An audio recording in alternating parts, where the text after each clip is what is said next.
실제 심리학에 적용되는 이론들을 수강생들은 어떻게 적용을 하고 있는지 실제 사례를 보여드리면서 쉽게 적용할 수 있게 도와드릴게요. 상담을 하다 보면요, 어떤 분들과의 대화에서는 좀 편안하다, 마음이 좀 잘 열렸다 하는 상담들이 있을 거예요.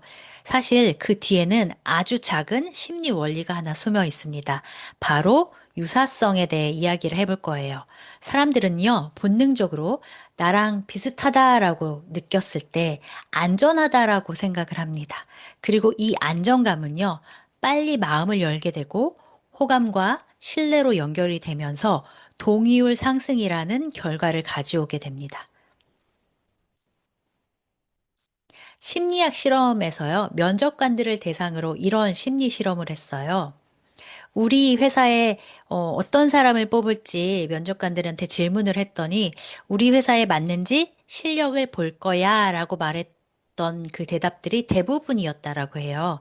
그러면 실력을 본다라고 하면 3명을 뽑으면 1등, 2등, 3등 이렇게 뽑아야 하잖아요. 그런데 정작 뽑힌 사람들은 1등, 2등, 3등이 아니라 이들의 인터뷰를 영상들을 분석했더니 나랑 얼마나 친한지, 얼마나 취미가 맞는지, 내 생각과 그 면접 보시는 분들의 생각이 얼마나 비슷한지, 어떤 당황스러운 질문에도 밝은 표정이 유지가 되는지, 그러니까 그 사람이 우리가 어떤 이성적인 부분들, 뭐 재능을 볼 거야 라고 했던 부분이 아니라 조금 더 감정적인 부분들이 영향을 주었다는 거예요. 왜냐하면 어떤 회사나 대학의 면접을 보는 사람들의 능력은 어느 정도의 실력이 갖춰진 사람들이 모였기 때문이에요. 얼마 전 저희 수강생 한 분이 그 유사성의 원리들을 어떻게 적용했는지 제가 사례를 가져와서 보여드리겠습니다. 고객님, 이름이 저랑 같으시네요. 반갑네요. 실제로 치과 실장님이요. 상담을 접수할 때 고객 정보를 확인했는데 이름이 본인의 이름과 같았대요. 그리고 본인의 이름은 사실 조금 중성적인 이름이라 그래서 상담 중에 고객님, 이름이 저랑 같으시네요. 반가워요. 데스크에서 저랑 이름이 같아서 어떤 분일까 되게 궁금했어요. 라고 했더니요. 그분이 뭐라고 하셨냐면, 어머나, 친절도 하셔라.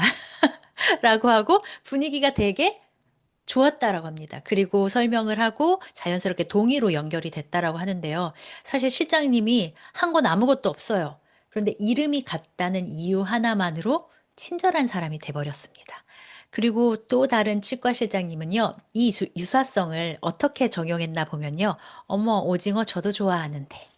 뭐냐면 상담을 하다 봤더니 이 고객이요. 이 환자분이 자기가 치아가 불편해서 오징어를 그동안 좋아하는데 못 먹고 있었다라고 했어요. 그래서 실장님도 자기도 본인도 오징어를 좋아해서 어머, 오징어 저도 좋아하는데 하면서 처음 만난 사이지만 조금 편안하게 상담이 진행됐고 동의로 연결이 됐다라고 합니다.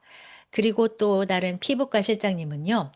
어떤 고객이 어떤 중요한 행사를 앞두고 조금 그 효과가 나오기에는 조금 타이트한 일정으로 그 시술 상담을 하려고 왔어요. 그래서 물어봤더니 본인의 성향은 되게 이렇게 계획적이기보다는 즉흥적인 피해 성향이 강한 ENFP라고 했다라는 거예요. 그래서 실장님이 어머! 저랑 딱 하나 다르고 같네요. 저는 ESFP예요. 저도 되게 이렇게 뭔가 계획적으로 하는 것보다는 되게 즉흥적으로 하는 성향이에요. 만약에 제가 고객님이라면 저는 그냥 할 것 같아요. 타이트하지만 그래도 저는 요 시술을 진행해 볼 것 같아요. 라고 했고 그 고객도 서로 막 통하는 부분들이 있어서 그 분위기가 좋아지면서 동의로 연결됐다라고 하고요. 사실 ESFP랑 ENFP는 같은 MBTI는 아니잖아요. 그렇지만 저랑 딱 하나 다르네요. 저랑 성향이 같네요. 해서 유사성을 찾았다라고 합니다.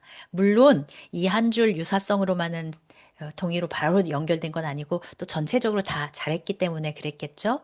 우리가 유사성을 찾으려면 어떤 출신 지역이나 뭐 정말 아이들의 이름이 내 자녀의 이름이 같을 경우에도 막 엄청 갑자기 친해지는 경향도 있고요. 좋아하는 음식, 어떤 경험들 또는 어떤 성향, 고민, 어떤 생활 패턴 이런 것들이 실제로 상담에서 유사성을 찾다 보면 감정적으로 연결이 되고 이것들이 동의로 연결이 되는 경우가 꽤 있습니다. 오늘은 어떻게 하면 이론을 조금 더 쉽게 적용을 할 수 있을까? 다른 실장님들, 저희 수강하고 있는 수강생들은 어떻게 적용을 하고 있는지 사례들을 몇 개 들려드렸는데요. 오늘 배운 유사성의 힘을 실장님들의 상담에 실제로 적용을 해 보고요. 지금 알려드렸던 사례들을 적용을 우선 해 보고, 그리고 또 '나는 어떻게 상담실에서 적용을 해 볼까?' 또 고민하는 시간이 됐으면 좋겠습니다. 다음 시간에도요. 이론을 어떻게 하면 쉽게 상담에 적용할 수 있을지 많이 도와드릴게요.